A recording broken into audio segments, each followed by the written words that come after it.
750,000 neighbors dead.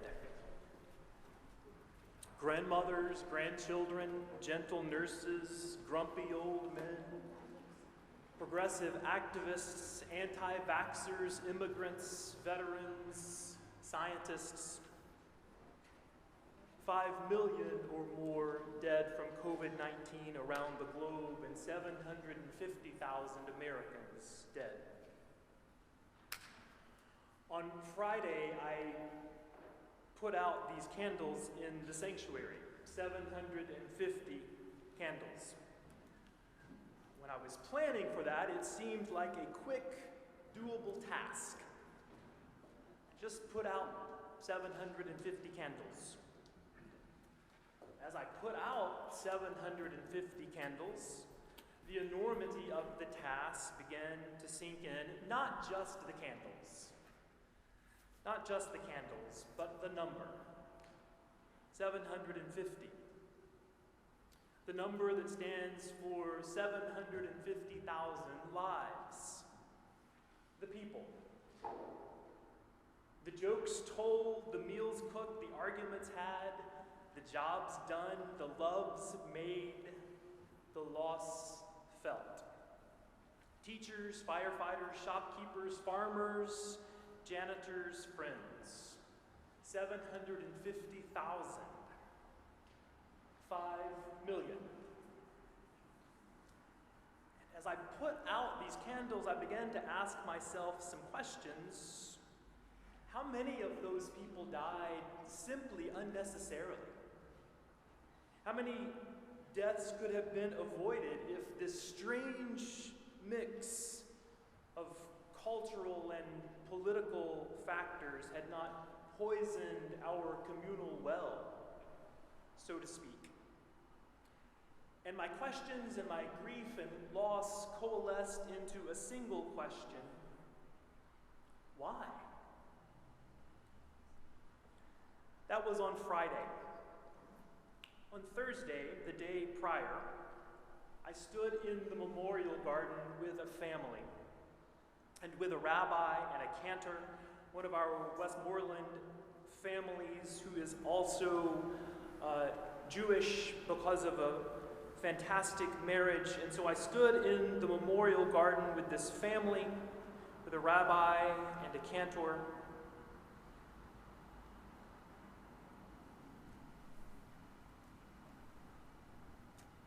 To grieve the death of an infant. A little one whose life ended before it even began.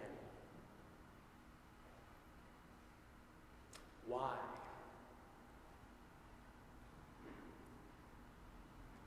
I don't know. I don't know why.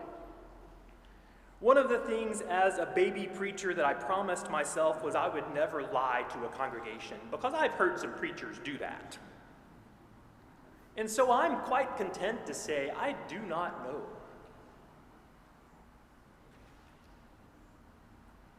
We live in a time and a place and a culture and a country and a neighborhood that wants to know things. We want immediate answers. I was having a conversation with one of you, with a church member the other day, who told me that they got an email from another church member asking a question, and then 2 hours later, that other church member followed up with another email to say, "You haven't responded yet, and so I'll ask you again." 2 hours! 2 hours! We like plans and to-do lists and quarterly reports and campaign strategies for that next election cycle that's just around the corner. God save us all. We like instantaneous explanations and quick fixes. But I think one of the things we have to say at church that maybe we can't say other places is that there are things we do not know. Our souls are not set to the second hands of clocks, but rather to the deep time of God's eternity. Today is a day to remember, to mourn, to be aware of the fragility of life, even to contemplate eternity. Today, this All Saints Sunday, is perhaps a day to once again sink our souls to the reality of forever. Pierre Teilhard de Chardin, Jesuit priest and anthropologist of some years ago, wrote a letter to a friend, and in that letter there are lines that have been lifted out that really are a poem or perhaps a prayer. Teilhard wrote to his friend, in all honesty, again, words that I have shared many times, because when there's something so good, it's worth just telling over and over again. Teilhard wrote, "Above all, trust in the slow work of God. We are quite naturally impatient in everything to reach the end without delay. We should like to skip the intermediate stages. We are impatient of being on the way to something unknown, something new. And yet it is the law of all progress that it is made by passing through some stages of instability, and that it may take a very long time. So, I think it is with you. Your ideas mature gradually. Let them grow. Let them shape themselves without undue haste. Don't try to force them on as though you could be today what time, that is to say grace and circumstances acting on your own goodwill, will make of you tomorrow. Only God could say what this new spirit gradually forming within you will be. Give God the benefit of believing that God's hand is leading you, and accept the anxiety of feeling yourself in suspense and incomplete. These are anxious days. These are incomplete days. Trust in the slow work of God. We are impatient, yet we must pass through stages of instability, and it may take a very long time. Accept the anxiety. Live in the suspense. Embrace your incompleteness. Trust in the slow work of God. On Thursday, as I stood in the memorial garden with that family, the rabbi prayed the Kaddish, the beautiful traditional Jewish prayer of mourning. It's kind of a strange prayer to pray at a time of mourning. It doesn't really say much about grief or about the bereaved, certainly nothing about that one who has passed. It's this long prayer that lists this series of attributes of God. God's name, the prayer says, God's name is blessed, praised, honored, exalted, extolled, glorified, adored, lauded.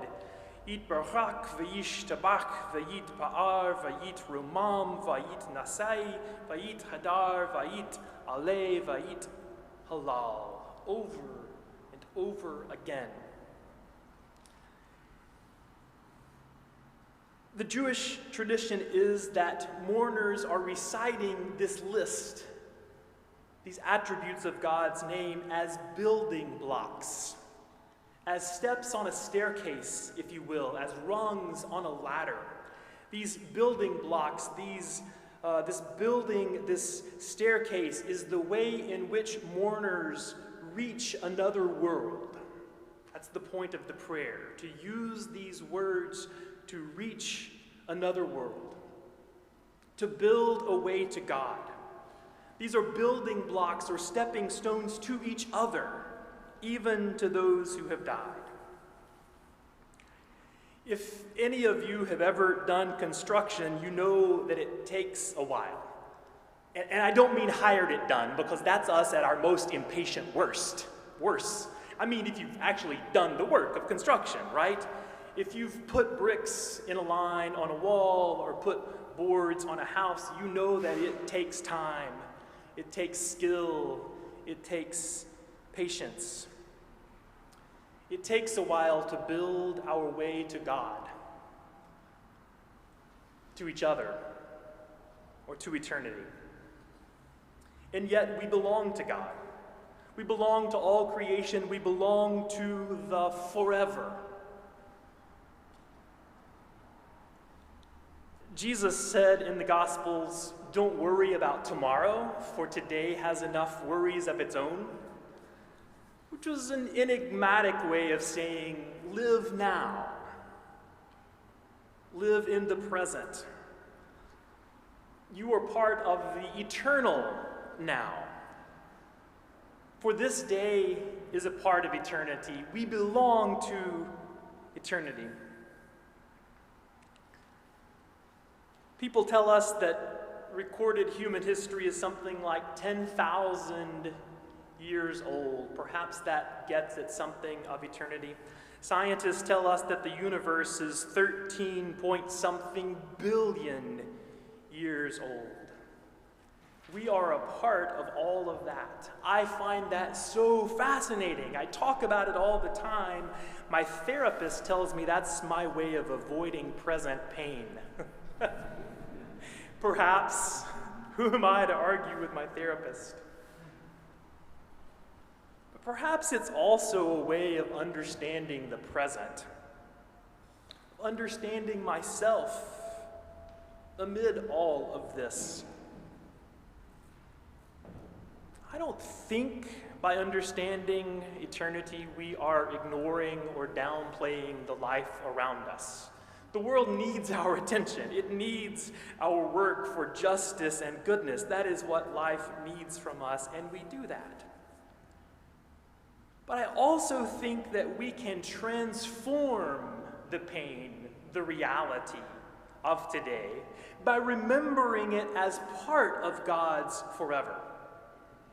We redeem this moment, and I would say we redeem these lives by recognizing this moment and all of these people as integrated into eternity. We belong to God. We are part of eternity. We read from the book of Revelation a moment ago. I am as intrigued these days by the book of Revelation as I am by 13 billion years of human history. There are several understandings of the book of Revelation. The most traditional and the most wrong, I would say, is the understanding that it was written by John to describe this far-off future, how the world will end someday way far down the road. There's a more academic, intellectual approach that says John was really written as a response to the political discord of the Roman Empire in the 1st or 2nd century, that John was writing as a fiery protest of violent imperialism, and that's probably true. But the book of Revelation, this sacred text, is not only some far-off guess of how the world will end, nor is it some limited thing for ancient Rome. It is for us. It is a poetic protest of unfolding, ongoing relevance.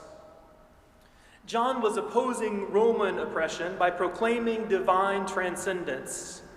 And that is our call as well, to oppose the oppressive forces of our day by saying that God is always present with us. We oppose and transform today's pain by singing of God's eternal goodness. We live in eternity. Eternity is not reserved for someday when we die. It is where we live in this moment. We are part of God's goodness. The home of God is among mortals. God dwells with us as our God, and we dwell with God as God's people. That may be a not quite yet affirmation. And it is also very much an in this moment affirmation.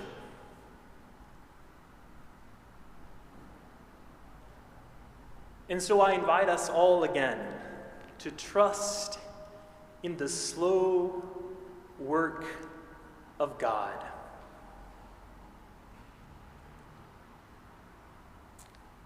Yes, we are impatient. People have always been impatient. Embrace that. Yes, we are anxious. People have always been anxious. We live in suspense and we are incomplete. That's how people are. Even so, let us trust in the slow work of God. Let us trust in the slow work of God. Amen.